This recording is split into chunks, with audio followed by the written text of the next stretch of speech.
Whatever you do, don't make me sing. Can you sing as well as you talk? Because you've got a real sultry voice. You I sing smooth terribly. South African Lothario. You I'm not a South African Lothario, but I definitely can't sing, and I've tried before. And it's apparently my high notes are low notes, and my low notes are high notes. I have like a what would you call it? I don't know, a reversal of my tone and just pitch. toning pitch. Yeah. So there you go. So don't ask me. Don't ever ask me. It's awful. I sing in the shower sometimes. I get criticized almost universally every single time I sing in the shower. So Well, you know what they used to say? My mom used to say this to me all the time. We'd be in church, and she'd be like, "It's okay, honey, you can sing." I'm like, I can't sing." She's like, "It's okay. Your voice is beautiful to everybody. You shouldn't be judged for your voice." I'm like, "Mom, that's not true. Everybody judges everybody." I'm like it's true. 9 or 10, and Yeah. she's like, "No, it's true." So I'm like, "Okay, I'm gonna try it." Literally, I tried to sing in one hymn, and I'm like, "No, this feels weird." It was like I don't know if you've ever seen the movie Step Brothers, No.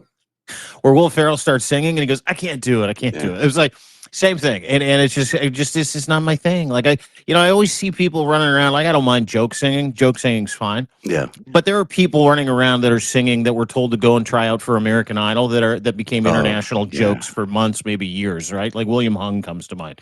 Remember? Well, Yeah. yeah, I remember. So, like, listen, if you're not a good singer and you know you're a good singer, don't sing. You're not a good singer. And if your kids or your family, your friends, your spouse can't sing, like Zev is anteing up for today, he's telling the truth, he's a little vulnerability.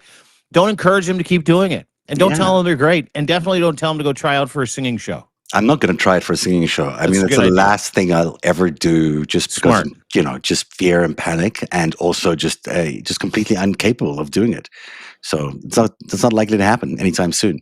We have All some right. big Epstein stuff coming up This today. we can do though. We can talk, can't we? And we were going to talk about the Epstein stuff today. We're going to I talk can a lot talk. about Pete Hegseth. He's in trouble today. What else are we talking about today? Well, Give me the rundown. we've got these brand new Epstein documents that were released by the House Democrats, which is really interesting. We're going to take a look at the photos and the videos inside the Epstein Mhm. island at Little St. James is what it's called. I've got breaking news on Ghislaine Maxwell filing to get out of prison. That's coming up in just a few minutes from now. And then we're also going to talk about Hegseth and his incredibly changing story as he tries to get himself out of a very difficult war crimes situation, which you don't want to find yourself in. We'll see if he's able to do it, but he's bending his story left, right, and center here. And then we've also got the election results from last night in Tennessee and a little mini-me Epstein court case for Donald Trump. This is an incredible story out of Arizona, probably the most teasable out of today's show. And Dean Blundell is going to give us the update of that coming up in just a few minutes. So Where do you want to start? the breaking news is all about Ghislaine Maxwell. Ghislaine Maxwell is making her move. Her lawyer filed a letter in Manhattan federal court today saying she'll submit a habeas petition challenging her 2021 sex trafficking conviction. This is just weeks after, maybe a couple of months after being interviewed for 2 days by Todd Blanche, Trump's former lawyer, and now DOJ's number 2. Now, they since have quietly transferred her from a Florida prison to a campus, a minimum security camp in Texas. But now she's looking to get out. So what she's trying to do is say that all this evidence that is about to be released out of the grand jury is going to prejudice her ability to have a fair retrial. Now, she hasn't got a retrial yet, but they're arguing that it would be impossible for her to have a fair retrial with all this evidence that's coming out. So it's a circular argument. Normally, I'd say this sounds ridiculous, but in this case, who knows? This DOJ, this Justice Department, this president, anything could happen. Is this tied to her attempt to have Trump commute her sentence? I don't know if it's tied to, I'm not a lawyer. I should point out that I don't really know the legalities around this, but they are trying to get her to commute the sentence, and they probably are hitting a bit of a wall around that, considering the unanimous vote that came out of Congress a few weeks ago. This might be an alternative way to try and get out by saying, hey, I can't have a fair retrial. I deserve a fair retrial. But if all this evidence is coming out, there's no ways I can have that. So let me out anyhow. And maybe there's a way out for that. I don't think it'll work, but she's trying without a counsel, by the way, to file this habeas motion. So we'll see what happens. Yeah, it's going to be hard for her to find a lawyer after. I'm pretty sure her lawyer, who represented her for quite some period of time, who's in the room with Todd Blanche, has basically quietly severed ties with her as well. That's what I hear. I hear that Really? There's some jeopardy involved with Ghislaine Maxwell and her proffer agreement and the immunity that she was given so she could lie on behalf of Donald Trump to try and absolve him. Todd Blanche, the interview is legendary. Everybody's heard it. What we did here, which is what they wanted us to hear, was awful. So you can imagine what wasn't awful, because Yeah. it took them about 4 days to edit the shit out of it, and then we just got these softball questions going, so you didn't see Donald Trump with any young girls, huh? She's like, no, never. He was quite the gentleman, actually.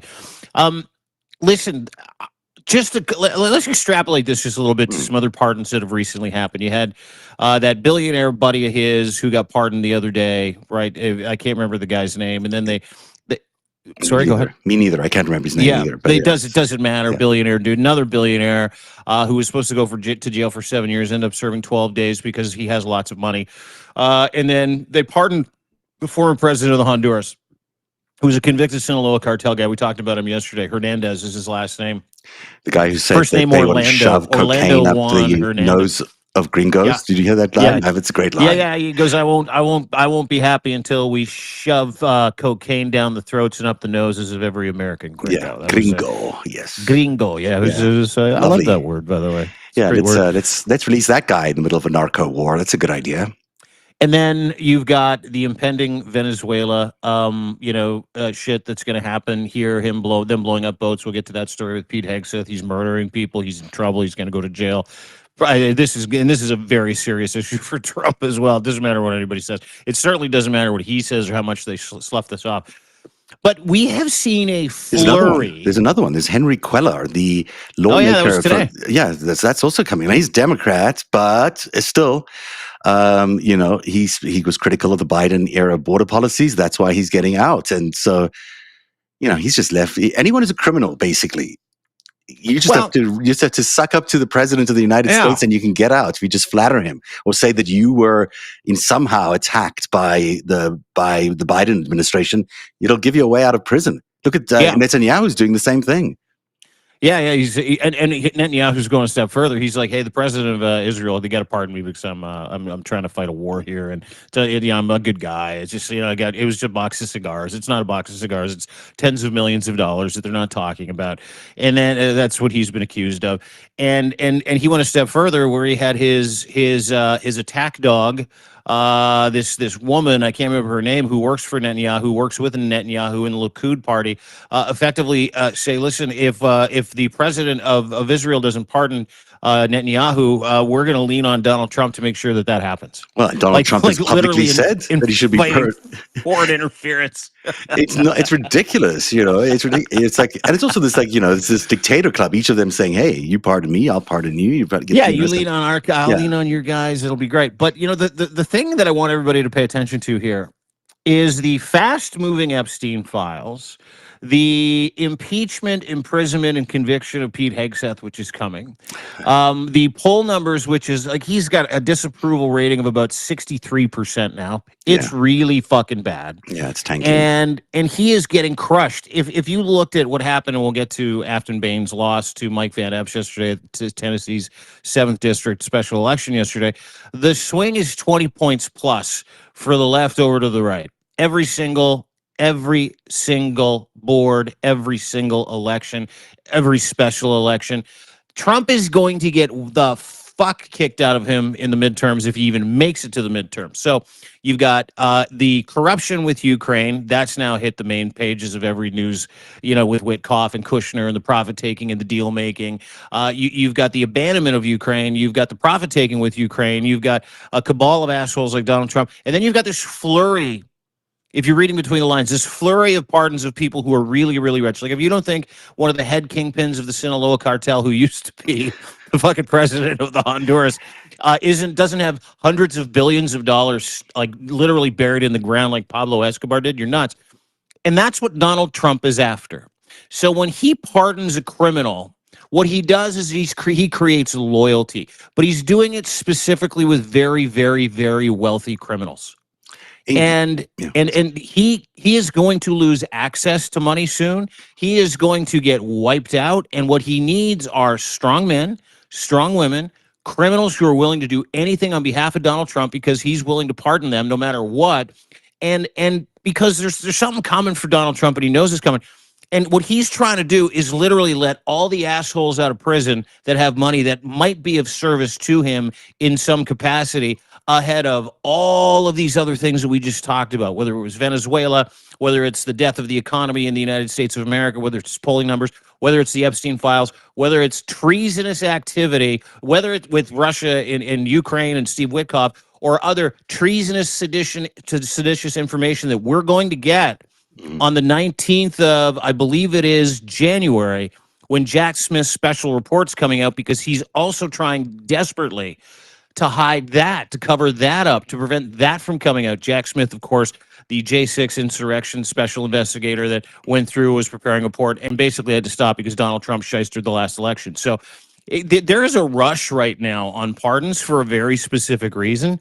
He'll even tell you that, like, I don't know who that guy is. Yeah. I just pardoned him. Well, you fucking knew who he was. And he's like, yeah, of course I knew who he was.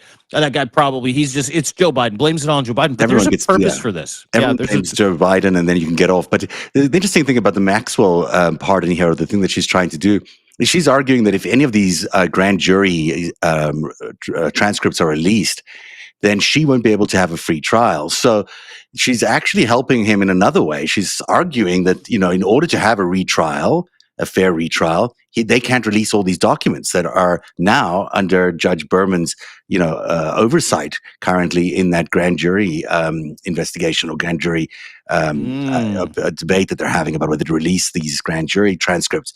So it's a bit of a mixed bag here. And on the one hand, she's saying, hey, I either need out because I can't, or you release the files, but you can't have both, is what she's arguing, I think. It's an interesting argument. I don't know if it'll hold. Yeah, no, it won't. But listen, here's the thing: is that I think this is a precursor for asking for a pardon from Donald Yeah. Trump, which is also apparently in the works, right? Yeah.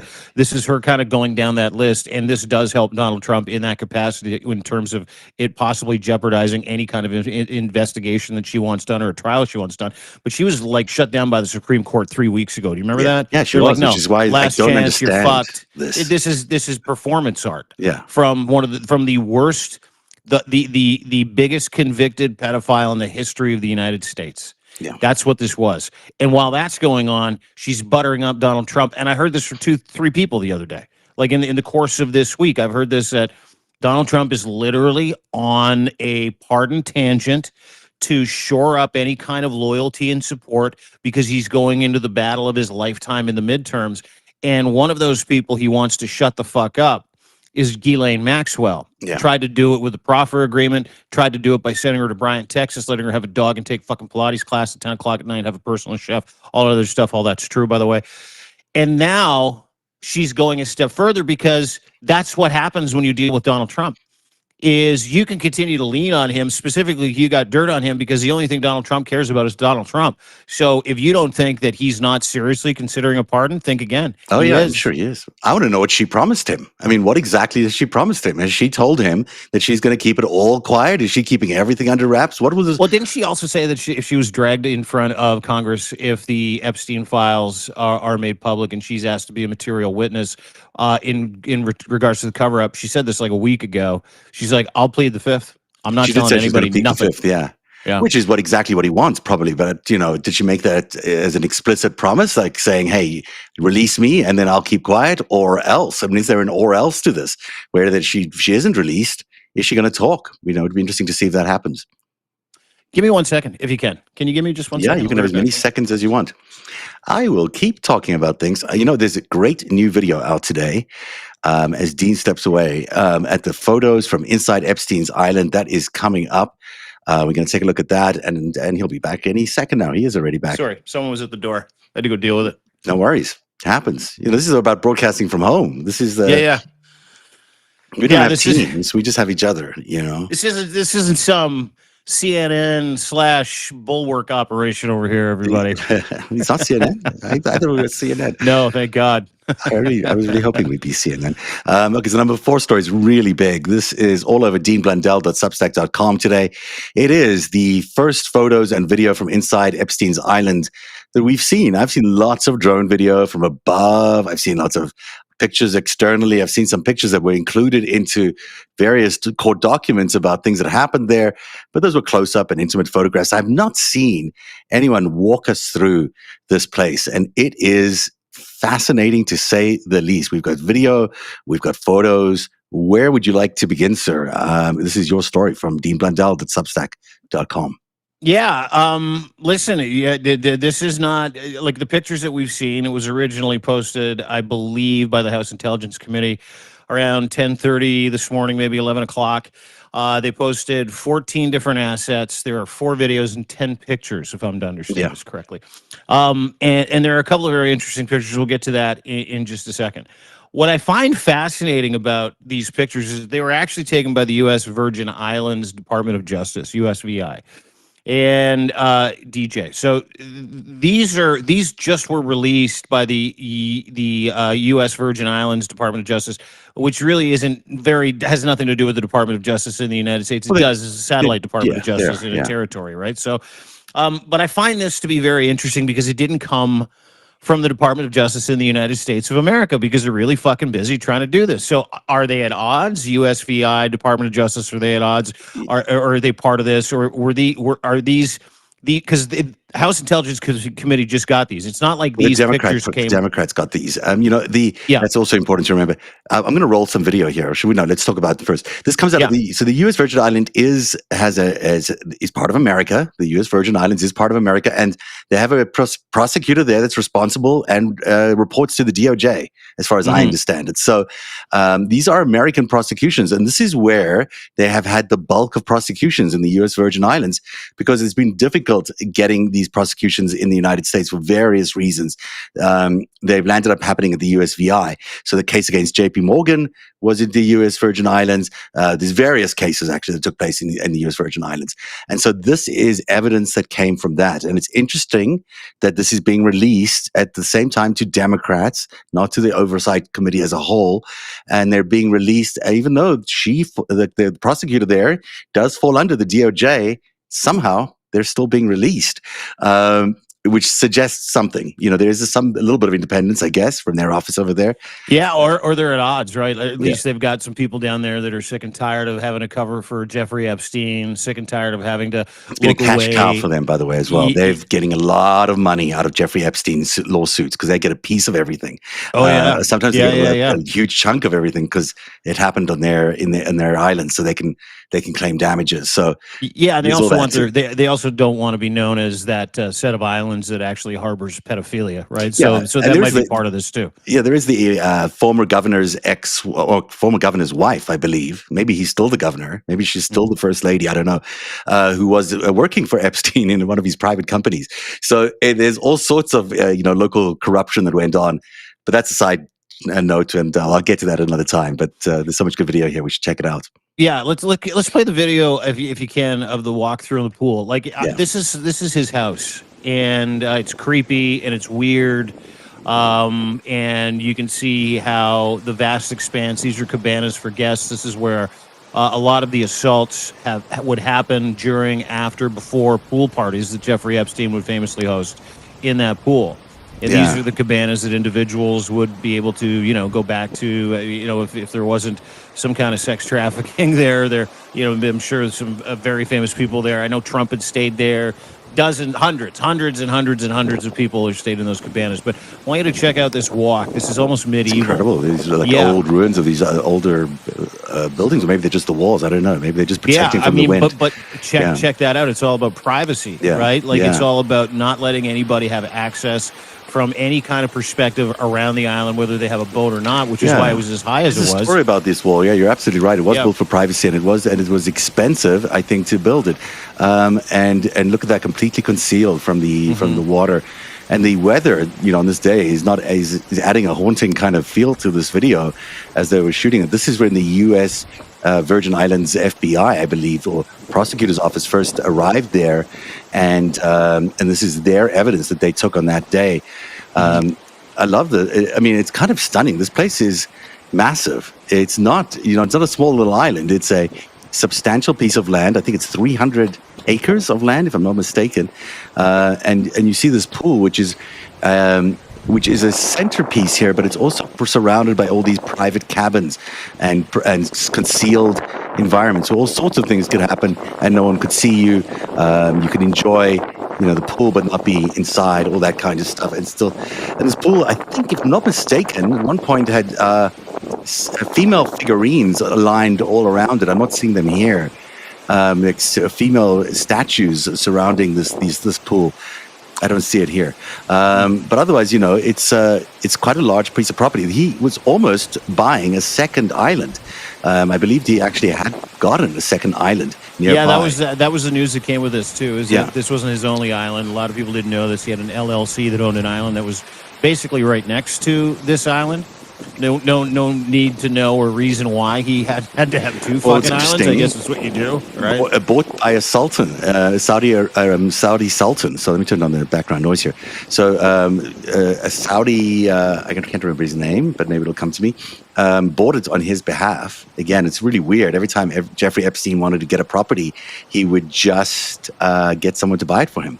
In this case, it was a Saudi guy. I'm not sure what happened to it. But here's the other video. Yeah, that's the way that you dock your boat down there. Then you'd walk up this walkway. I watched someone kind of take me through this who had been on the island. It was just a video online when this stuff broke, because this literally broke today. And I couldn't help but think, to the thousands and thousands of victims, what this video would mean to them if they watch this today.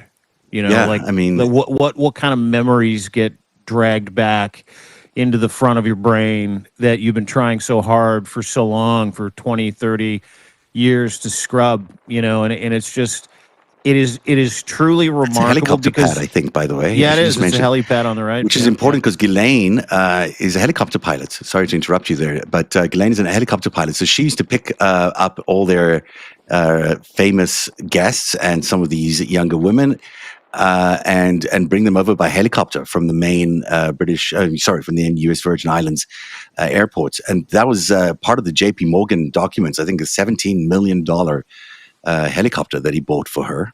It's a nice prize, nice gift. Well, you know what you get is you cut out the couple of middlemen that might be witnesses in a decades-long sex abuse trial when your chauffeur is your madam and your helicopter pilot too, who can ferry young girls to and fro your pedophile island.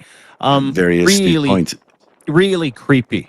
The whole thing's creepy. Your point, the whole thing's creepy. There's a couple other videos. I don't know if you have the one. Yeah, let's go. This is inside. This is a bathroom one. So maybe you can tell us what this is. Yeah, this is inside one of the cabanas.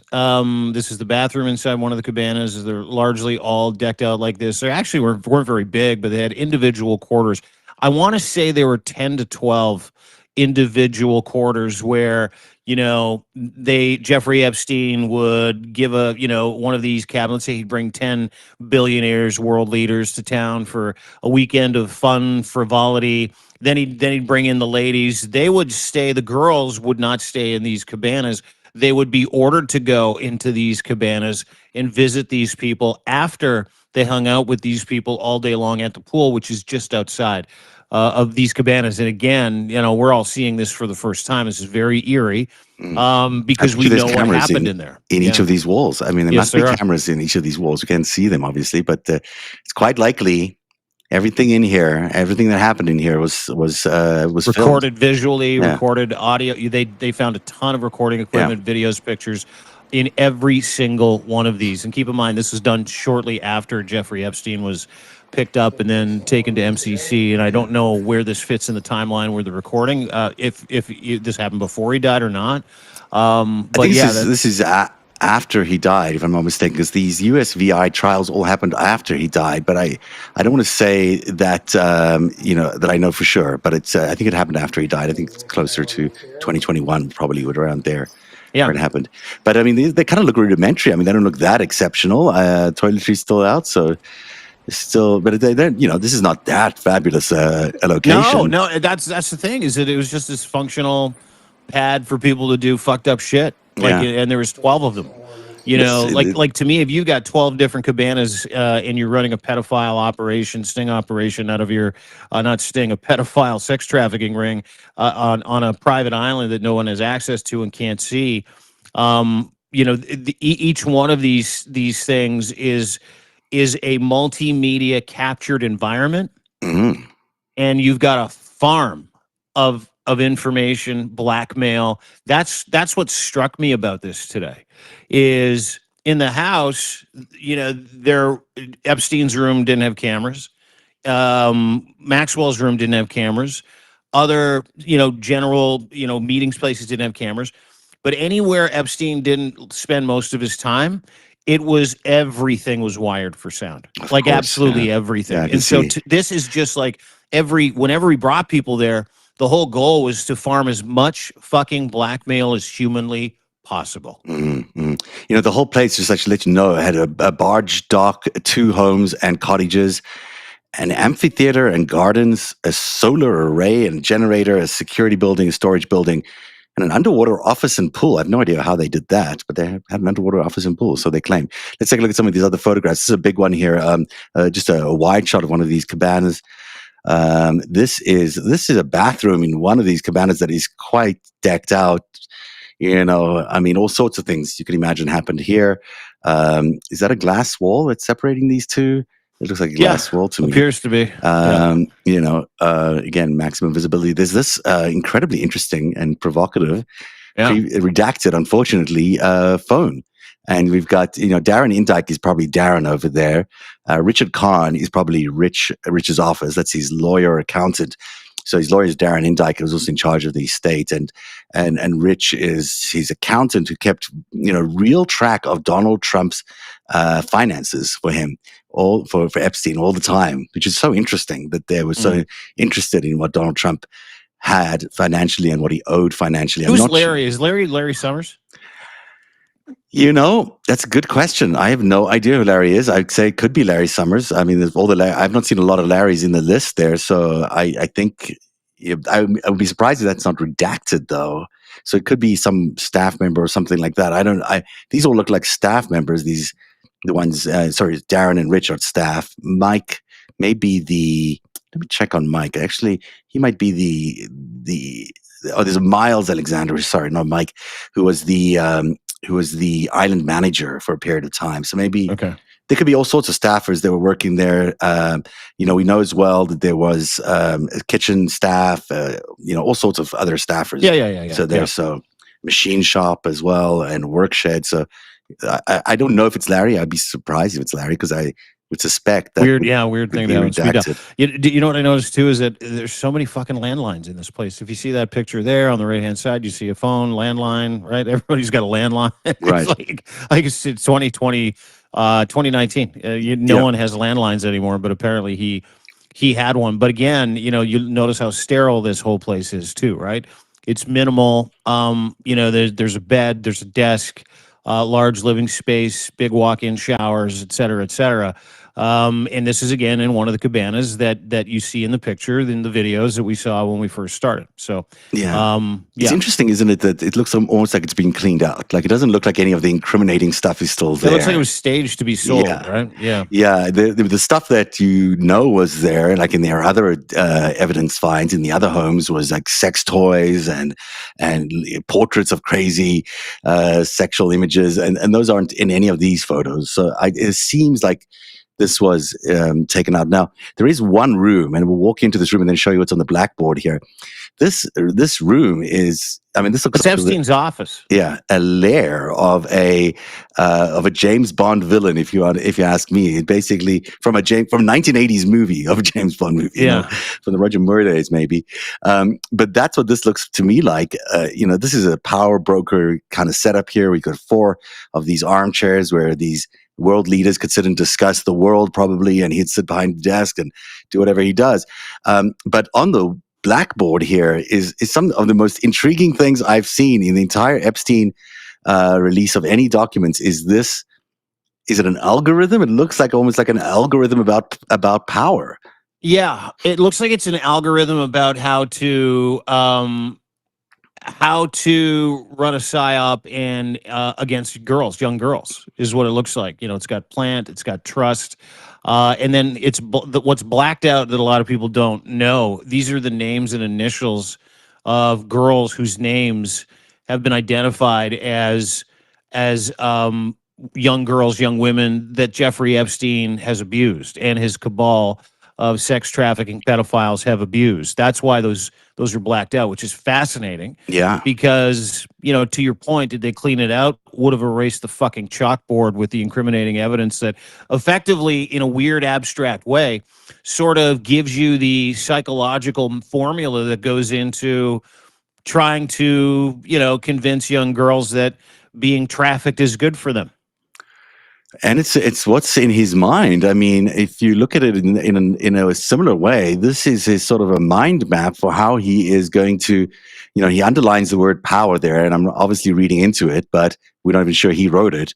But in the biggest word that I come to there is power. It's underlined, and then on the side of it, he talks about financials. He talks about physics, I think.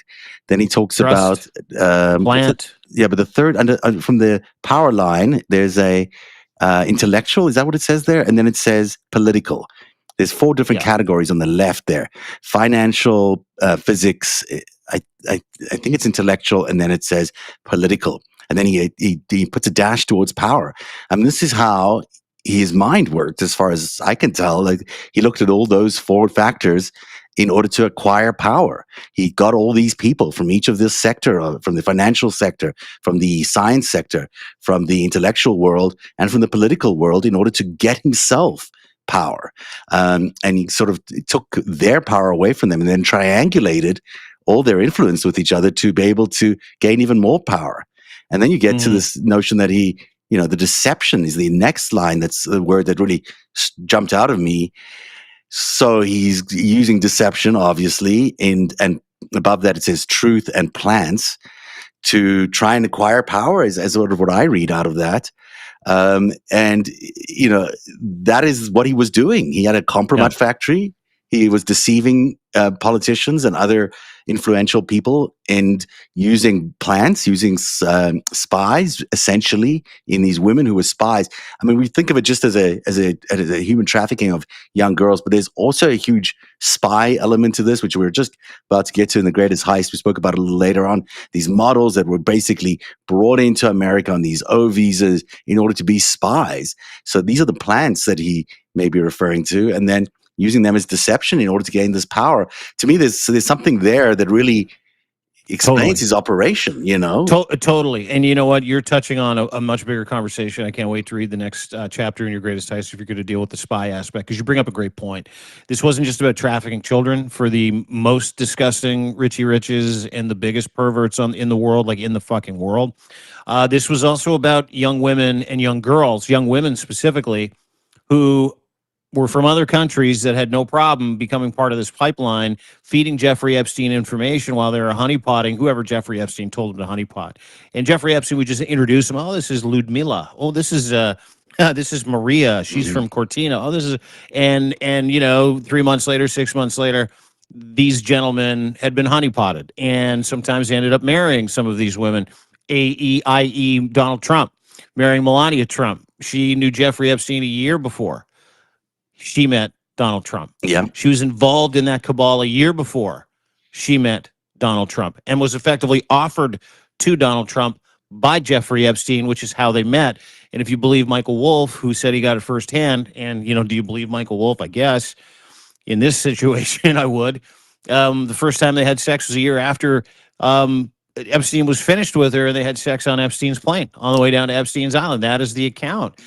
So yeah, the espionage part of this is something that doesn't get talked about enough. No, it doesn't, and I think it's a missing piece for a lot of people. I think there was absolutely the most horrific human trafficking going on of teenage girls, and that's a problem on its own. And then there was this human trafficking of Eastern European women into here, and amongst them were also these trained spies. I had Olga Lautman on last night on the Trump tyranny tracker, and she spoke about how she tracked down two of these assistants who surrounded Epstein, and one of them, she was able to identify as being from a GRU family by using the virtually going through grave sites in Russia and being able to identify the names of the. It's exciting work, isn't it? It's exciting work.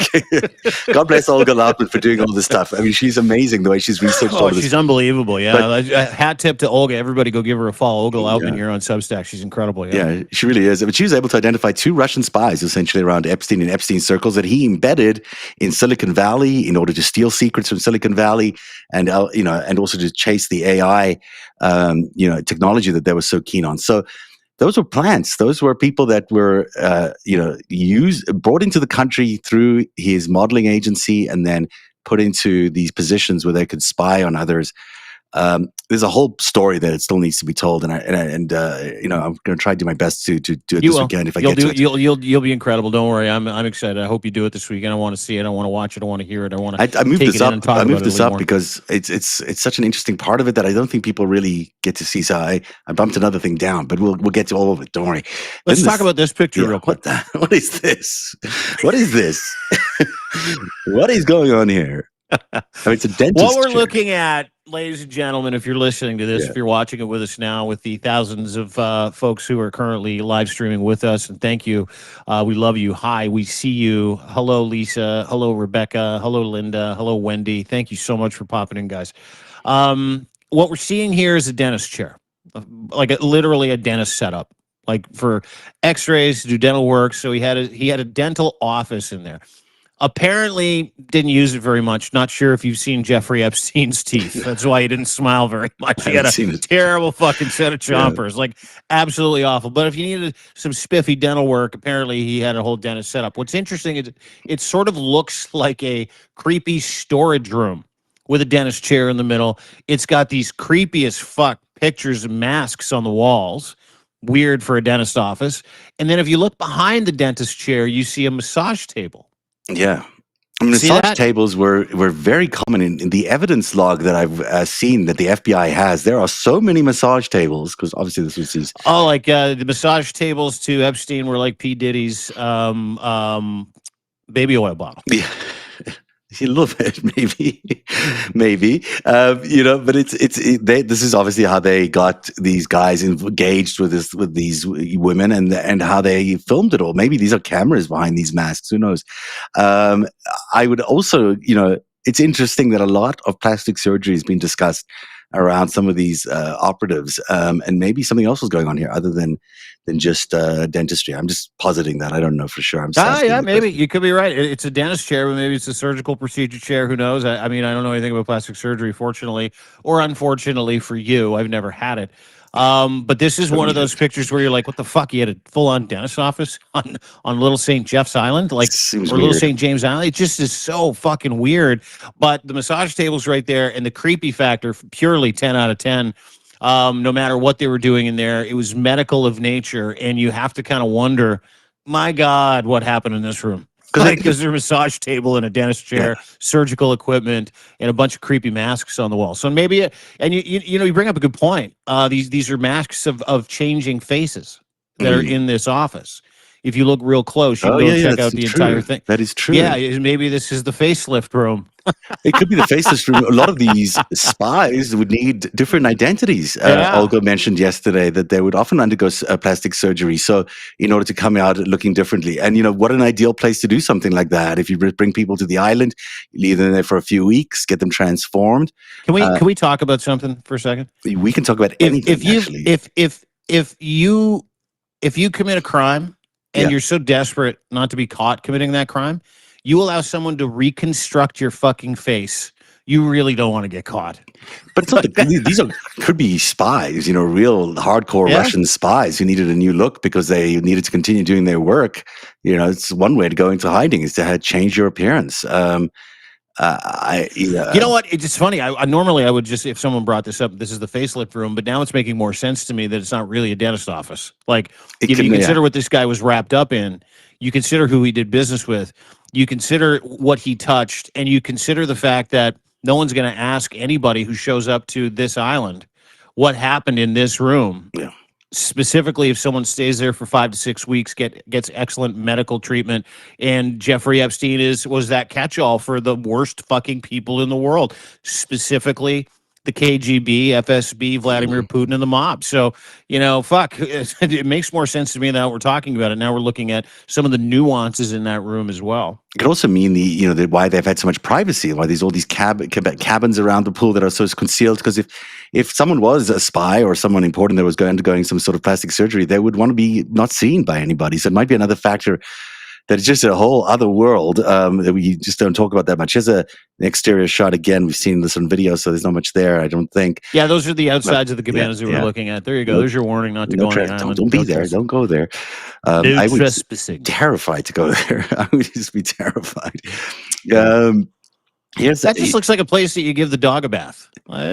That's what that is. I don't know. Or it's like a steam bath. Is it like a steam I think bath? it's a steam bath. Yeah, Yeah. that's exactly what it is. That's where a bunch of terrible shit happened. Apparently, if you read through some of the comments and some of the accounts of some of the women who were abused, a lot of stuff happened in the sauna and the steam bath. Yeah, I can totally see how that would have been the scene for many terrible things. Now we're back in the office. We've seen this one already. So those are them. Those are the photos, if I'm not mistaken. Really interesting, I got to say. They bring us into a world that I've been dying to see inside this, and it's so good to be able to finally get a look inside what it really looks like. Do you know why Democrats released that? Do I know why? Yeah, I don't know why. Do you know? Yeah, I had a conversation with somebody today. They will go nameless. I'm like, these seem pretty innocuous. And they're like, they kind of are, and that's the point. And I'm like, well, tell me what the point is then. This is like a leaning out of the line, waving at Donald Trump, going, by the way, we got way more. Yeah. So it's like a little wink. You think this is bad? Wait until we start posting the pictures from the Epstein estate. Wait till we start posting other pictures that place other people around you and possibly you at the scene of the crime. And the person that told me this has inside information and is convinced that prior to the 19th, we're going to get a dump of the Epstein files. We're going to get more pictures. But this was the House Democrat, the House Democrats on the Oversight Committee saying, "Oh, sucker, we're coming." Yeah, there's lots of evidence. We need you to know we have something, and we're going to shake you to your core. And every single person that has ever been on an island that sees these pictures is going to shit their fucking pants. That's what this was. This is a warning shot. There are, and I put this out in a story a few weeks ago about the amount of evidence, the amount of taped evidence, and the amount of hard drives that are in the FBI files. That it's 300 gigabytes. It sounds like a lot of stuff. It is a lot of stuff. There are cameras in every room, and there are documented items, CD drives full and hard drives. And this is industrial grade. These are not the kind of things you'd have in your home. These are the kind of things you have in a secure environment, like a corporation, that were recording all these moves. Now, some of it's been disappeared, and we may not be able to ever see it, but there is some there. And some of it is considered not classified, but only for office use and investigation purposes only. And that stuff could contain, some really well-known people doing things that you wouldn't expect. Oh no, it does. It does. And I don't know if you saw the latest $310 million lawsuit launched about an adjacent Epstein-style sex trafficking thing. You want to get to that now? Because that's a good one. Go right ahead. No, please go ahead. Read the headline and then we'll get into it. All right. So this is a story that comes from deanblundell.substack.com. Again, a civil lawsuit filed in Palm Beach County accuses Donald Trump of running a trafficking venture identical in every material respect to Epstein's operation, naming Trump in both personal and official capacity as president, alongside Elon Musk and Bill Gates as co-defendants. The anonymous plaintiff alleges an 8-year grooming scheme starting in 1998, claiming her infant daughter was taken as punishment for filing lawsuits and accused defendants of 5 murder attempts against her. Wow. What a story. When you think the Epstein story squeezed every last drop of disgusting out of the American public, Florida just said, hold my drink. This is enormous. And it broke 2 days ago. I believe we were one of the first to actually report about this. I put this out yesterday. It's the third today. Yesterday was the second, right? Yeah. Yeah. I put this out yesterday at around 12:30. It is now, this is, as well as other reports are now viral. In this lawsuit filed in Palm Beach County, accuses Donald Trump of running a trafficking venture. The plaintiffs, more than one, there are several, say is identical in every material respect, as you pointed out, to Epstein's sex trafficking operation. This is another one. This isn't Epstein. This isn't the Epstein child trafficking ring that everybody's waiting with bated breath on files. This is another one. Trump is named both in his individual and his official capacity as president. That's really fucking important. And because of the 2020 something is written by whoever scripted Black Mirror in the suit, it also drags Elon Musk and Bill Gates into it. This is what landed in court, according to the filing. An anonymous lead plaintiff and other redacted plaintiffs, dozens of them, have launched a $310 million civil suit. They're asking for $310 million in compensatory damage, $134 million in attorney's fees, laundry list of injunctions, the immediate return of full legal and physical custody of the lead plaintiff's daughter. Daughter's still missing. Limits on what the defendants can do going forward. They even want the court to fast track the whole thing to get to a jury trial by December the 20th, which is the very day after we're supposed to get the Epstein files, which is December the 19th. Who's getting sued? Trump, Elon Musk, Bill Gates, other entities that are redacted. Some are government related and some are, shall we say, on the judiciary. Wow. This is a massive deal. And it's a massive deal because it on its own is exactly like the Epstein thing, which is the biggest fucking story scandal in U.S. history. We could have yet another very similar adjacent pedophile child sex trafficking operation. Okay? Kidnapping, sex trafficking, wire fraud, pedophilia, the same thing. Because it appears, according to this report, these documents, and what was filed in a Florida court, that Donald Trump was running a very similar enterprise to Jeffrey Epstein. Wouldn't be surprising, actually. I mean, as I write in The Greatest Heist, these two are the same operation, broadly speaking. They're the same operation that the KGB did to unsettle and invade and infect Americans' capitalist system and destroy it from the inside. So Trump was the one piece of that. Epstein was the other. It is remarkable to me that this is just a civil lawsuit. I mean, this sounds like a very criminal case. Now, maybe the statutes of limitations are passed, but I don't believe they exist for these kinds of cases. No, they don't. And you know what? You watched like 20, I don't know, what was it, 26? Now thousands not get any legal answers, try to run it up the legal flagpole with the United States of America through 5 different administrations. They didn't get anywhere. So the thinking here, as I understand it, is to start civil and then give birth to all kinds of other criminal opportunities if the civil trial can actually upend some information and drags information out, get other people kind of running for cover, et cetera, et cetera. But that in itself, this lawsuit in itself, as it was started, I had to blink twice when I read it because I was like, is this not the same one? Are you telling me there's a whole? And I literally had to phone like 6 people. Can you help me understand this? We called down to the Palm Beach sheriff's office. They wouldn't say anything to us, haven't returned our calls. But effectively, from what I understand, this is a completely separate. And by the way, everybody, Linda, Wendy, everybody's asking where they can find this. If you go to deanblundell.substack.com, it's Trump hit with $310 million lawsuit alleging identical sex trafficking venture. You can literally read it right there. I've got the receipts. You can have a look at it. You can source it yourself. But it is, I would say the timing couldn't be worse for Donald Trump, which is good news for us. The integration here of the Gates Foundation, which is so, has not been really explored, but the whole Gates connection to Epstein and Trump is really interesting. And the fact that their accusation here is that their foundation was used as a cover and silencing mechanism for these women suggests, that the Gates Foundation could be the site of a criminal investigation itself, and maybe should be. There is so much that keeps coming out about Bill Gates and all of this, which is, awful because we all sort of thought of Bill Gates as being this incredible guy. But who knows what really went on there? Sorry, there's a lot of. Do you remember when Miranda suddenly split up with him? And it was right around the time everybody was like, "Hey, Bill Gates was on Epstein Island." Yeah. And they asked Miranda in like several interviews, they're like, "What happened?" She's like, "I didn't. Let me just say this. I did not approve of his relationship with some people. And Yeah. that's where I'll leave it. And it was later found out, she admitted that it was Jeffrey Epstein. She was grossed out, not by his relationship with him at first, because she didn't know, or she kind of knew, everybody knew. It was the worst fucking secret in the world. You can't not know when it's in the news for fucking 13 years. Like, you know. And she found something out. Oh yeah, she did. There was more than just his sexual, whatever he was doing with Epstein. His entire inner circle was operational in terms of espionage. There were people who were in his immediate group that were put in there.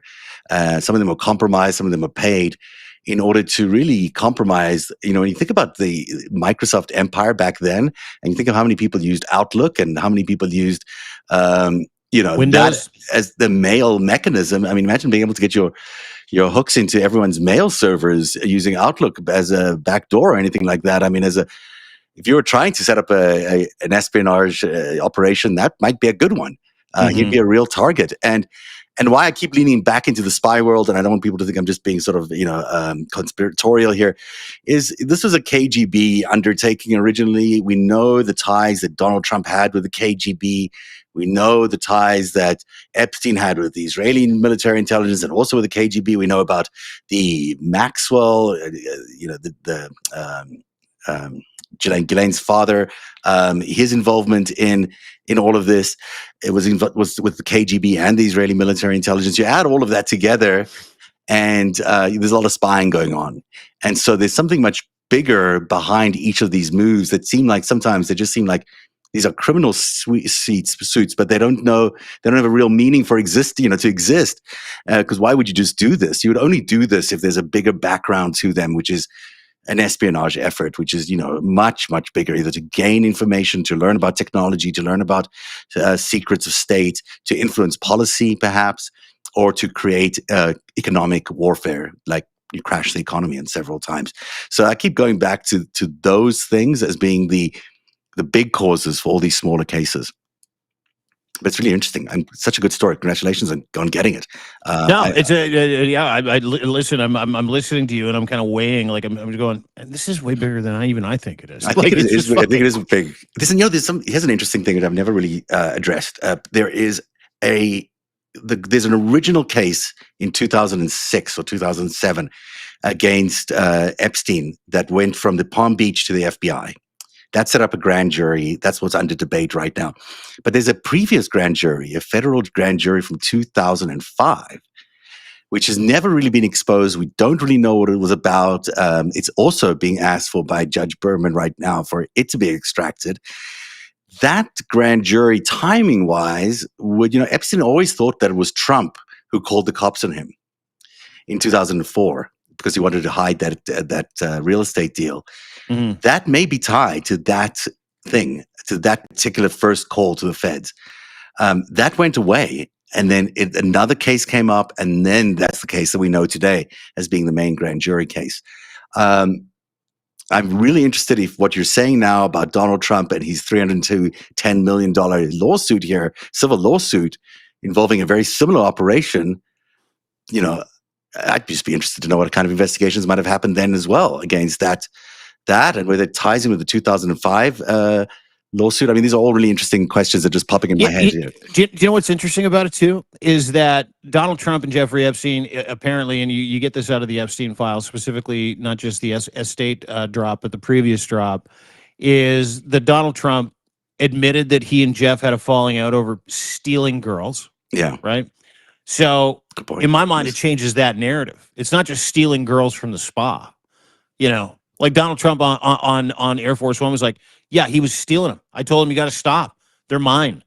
Yeah, prime property.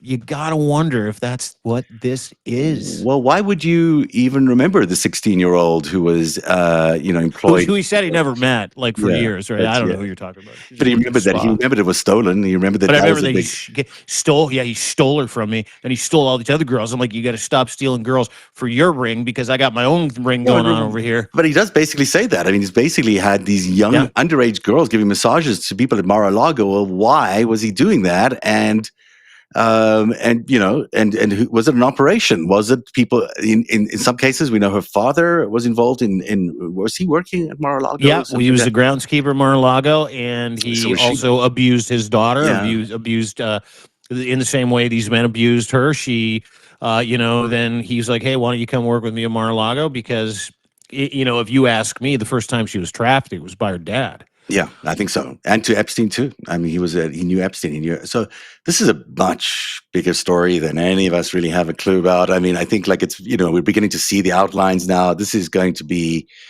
all of this. The Epstein story is going to be the thing that takes down Donald Trump. I'm pretty sure of it, but I don't know for sure. But I think so.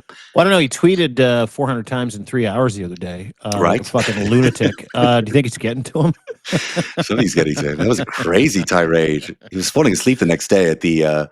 We haven't got to that Oh my story yet. God! Are we talking about that We today? we haven't had, we're running out of time. We've got two more stories to get to, and I was going to Okay. talk about it, but All right. let's do these quickly. So, number two, Republicans barely held onto a Tennessee congressional seat. Trump won by 22 points last year. I got to blow my nose. You're going to have to tell them about this story. It's all about the victory 122, state. Nashville, Montgomery County, Clarkson, that area. He won it by a landslide, plus 22 points in 2024.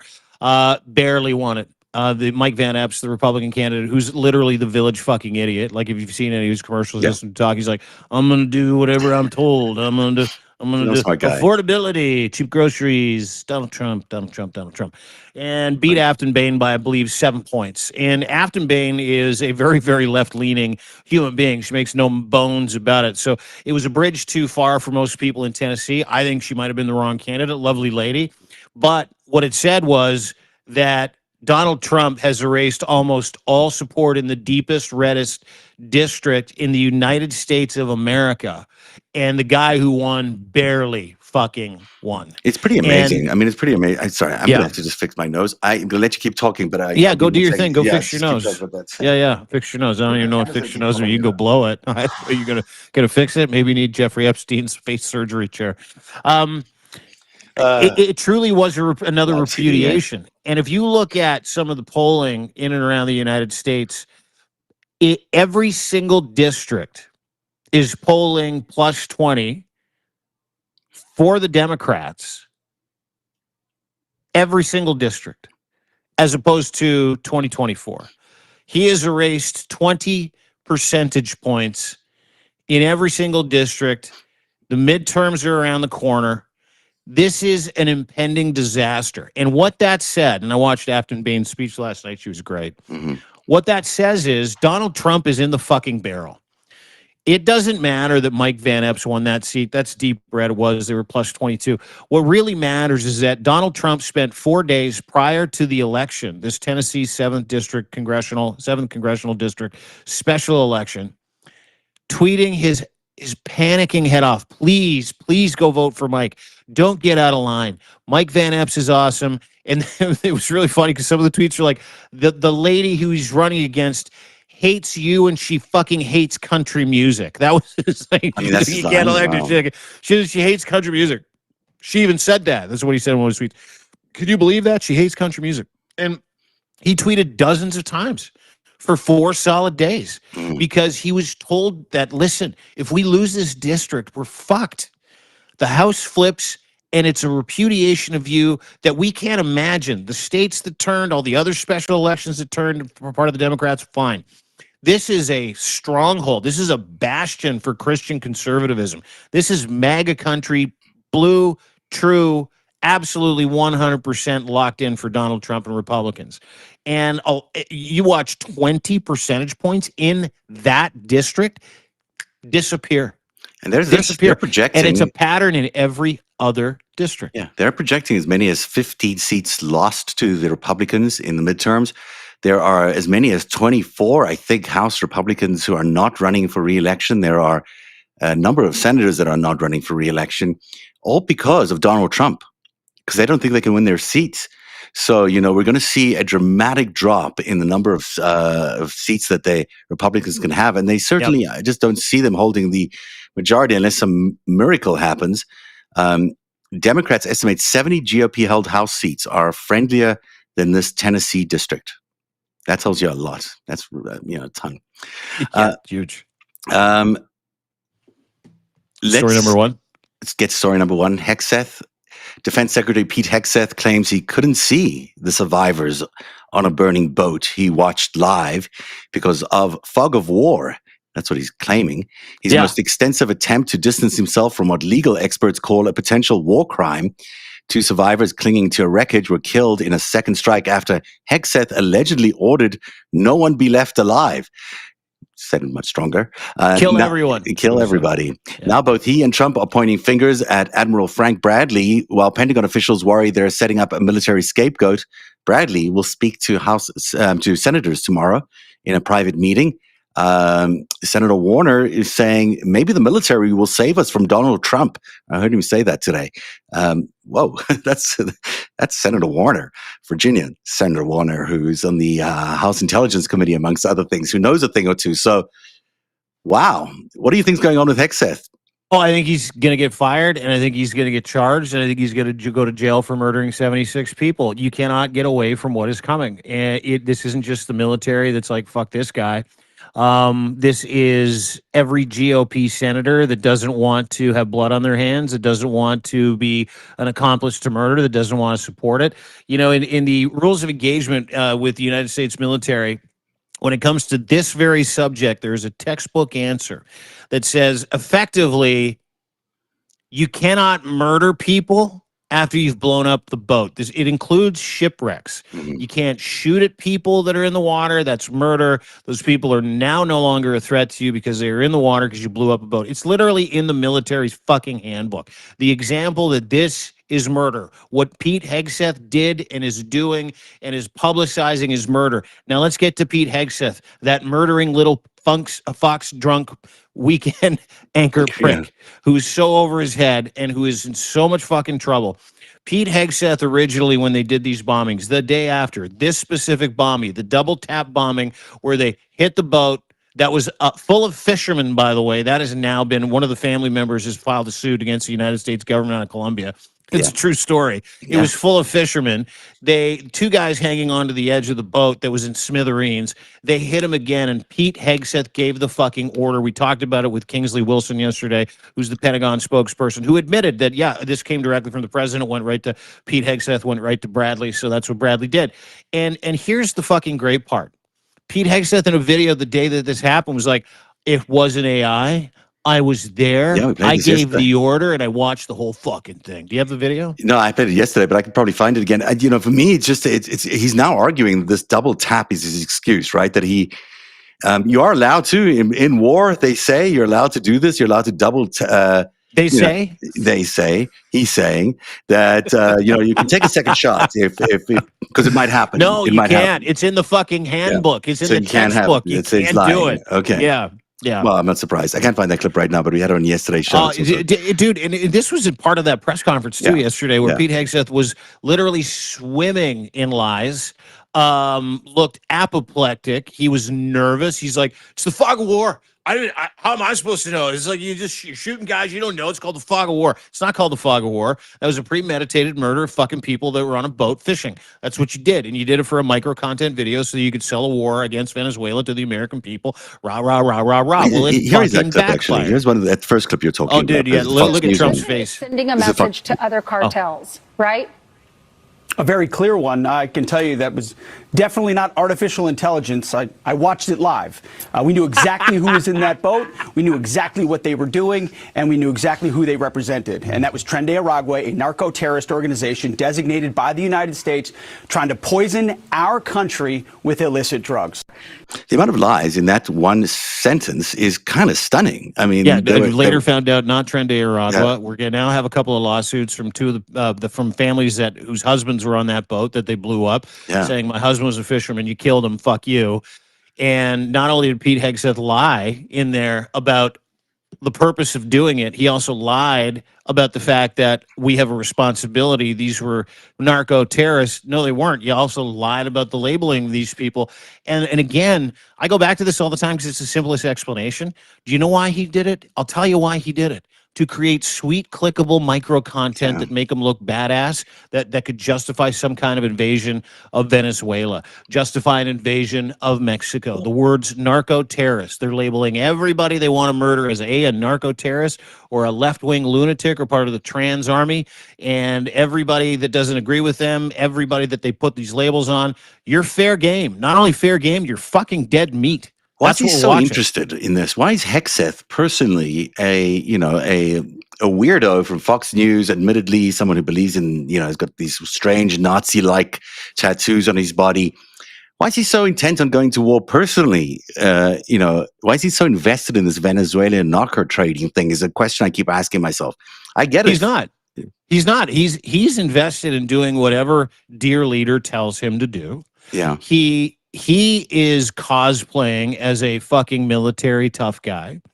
He is a Christian nationalist who has no problem, and this is the issue that I have with Abrahamic nationalists, whether you be a Muslim extremist or a Christian extremist, Christian nationalist, Muslim extremist, doesn't matter to me.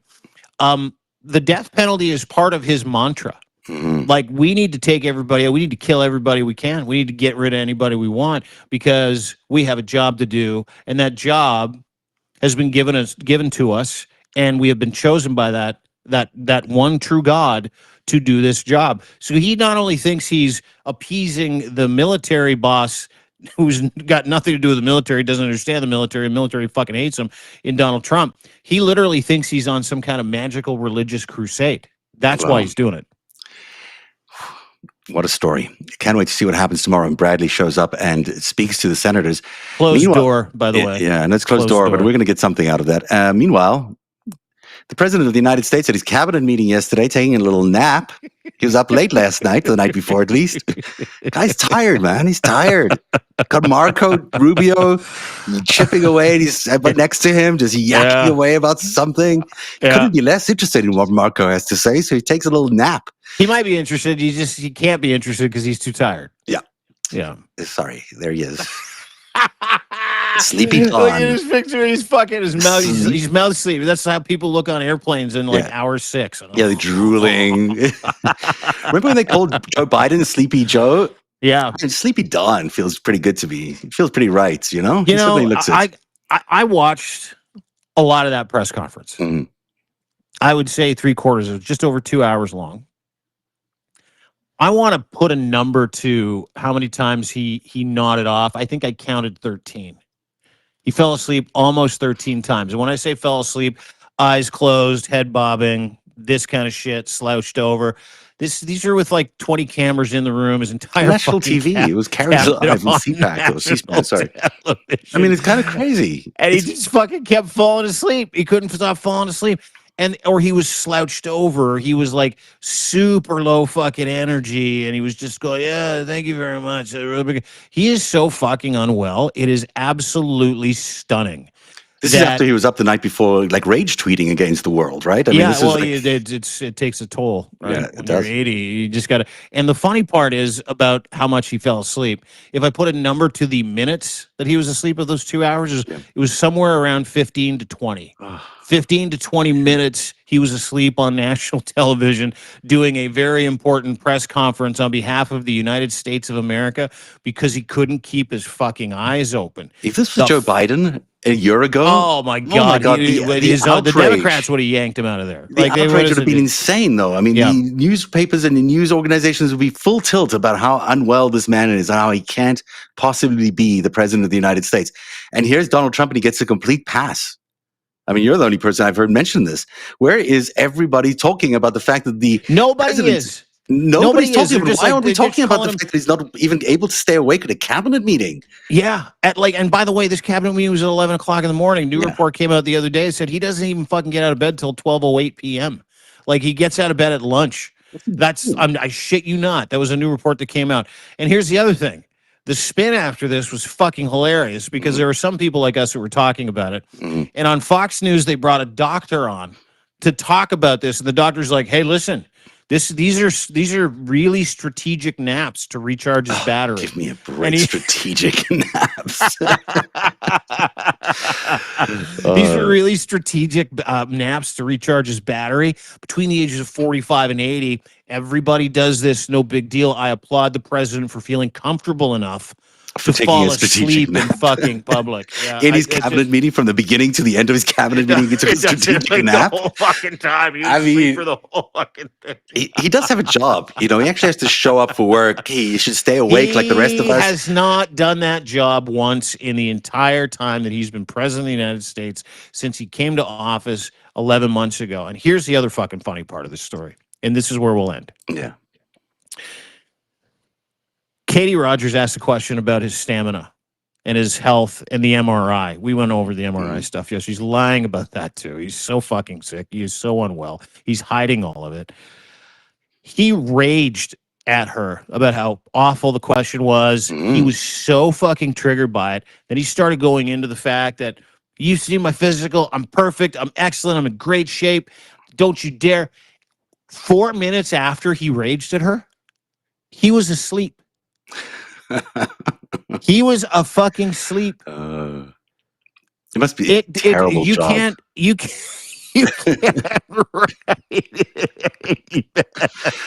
This guy gets to fly around in his jet. He gets everything brought to him. He doesn't have to do a thing except wake up in the morning and just make some decisions that are important about keeping his countrymen safe. And he fucks it up day in and day out. There's just, I just swore again. What are you doing to me, Dean? But he does. You know what he I'm just doing makes me is I'm so corrupting frustrated. you. I like how you say frustrated. You know what? I'm so far gone past. I remember in the first Trump administration, I would come home and watch the news all day, and I'm like, can you believe this? I can't fucking believe this. I believe all of it. Like I find this colossally entertaining, because the end is coming. You and I both know that. People that cover this shit know that. The Epstein files are going to take him out. If they don't, Pete Hegseth's going to take him out. If they don't, illegal orders are going to take him out. If they don't, his self-enrichment, crypto scams, selling pardons are going to take him out. He is in so much fucking trouble. And let me just point this out too. If it's drugs, great. If it's dementia, great. There's rumors about him having another drug issue. But Adderall? He's back on Adderall? when you are in so much trouble, I don't know about you, but there have been times in my life where so many issues piled up at the same time, traditionally of my own doing, right? Whether it was, your kids are going through a tough time and you're getting divorced and, you're being financially wiped out and, your dog dies, like all these things, like one of my best friends died. All of those things literally happened in 1 week for me. I slept for 3 days at one point. I could not keep my eyes open because the stress was so fucking tiring. And there are a lot of people like me. My dad's like this. When he's overwhelmed to the point where he's like, I can't make heads or tails of this. It's like walking into a dirty bedroom and going, I don't know where to start. I'm just going to close the door. Yeah. It's the same mental, overload. And I think that is why we're seeing Dozy Dawn, because it is adding up at such an alarming rate. Not just his issues. And these are not like, oh, well, you use the auto pen. No, these are fucking criminal issues. These are impeachable, convictable, treasonous, seditious issues, and they continue to pile up at his doorstep, and it is getting so real for Donald Trump at this point.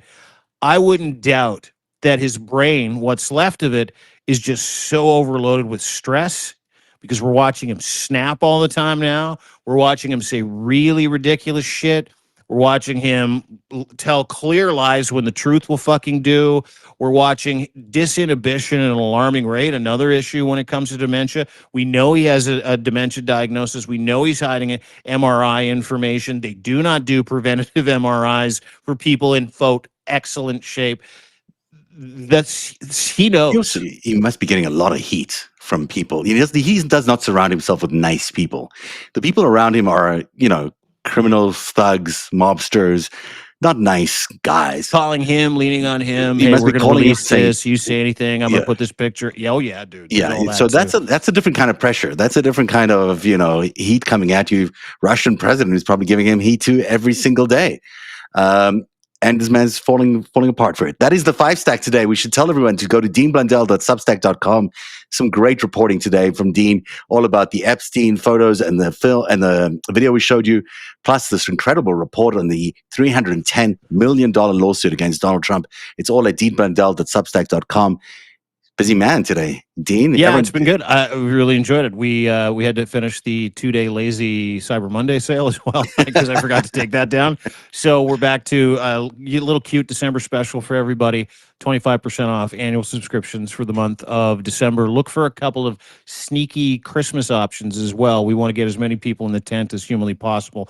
We love you. We love doing this. And if you go to deanblundell.substack.com, subscribe for free. Doesn't cost a thing. You get the Daily Dean newsletter. Notice you just started doing the Narrative Daily newsletter too. That's fun. I have, yeah. Stuff. Yeah. It's interesting. It's nice to do something that just sort of wraps everything up together. You were in it today, actually. You were there today. Your story you were about in mine, it was really good. Oh, it's good. Yeah. I like that. Thank you. Yeah, well, listen, these are things that democracy lovers need to know, and that's why we exist, and we are you. That's why we do this. We go through the same things you do. We just happen to have big mouths of platform, and Lev's got some cool AI that can do great logos, and he's got a great Zev, but it's okay. Zev got a great, sexy talking voice. So we get a chance to be in your life every single day at 3:00. Please go and subscribe for free, paid. Thank you so much. You all get unlimited access, and you lock in that annual for life. But cannot tell you enough about my friend Zev Shalev's reporting, specifically Chapter 4, Book 2. I need everybody to go read it. And if you subscribe to Lev, what you'll get is a steady stream of not just the truth, but granular context that makes you go, oh my God, after every single chapter. So go get Chapter 4 right now. Subscribe to narrative.org. That is Zev Shalev. He's the best investigative reporter I've ever met, and he's also my friend. So you get that stinky badge of approval as well. Thank you, my friend. Dean Blundell from deanblundell.substack.com. That is the Five Stacks for today, December 3rd, 2025. Have a great day, everybody. Bye, guys.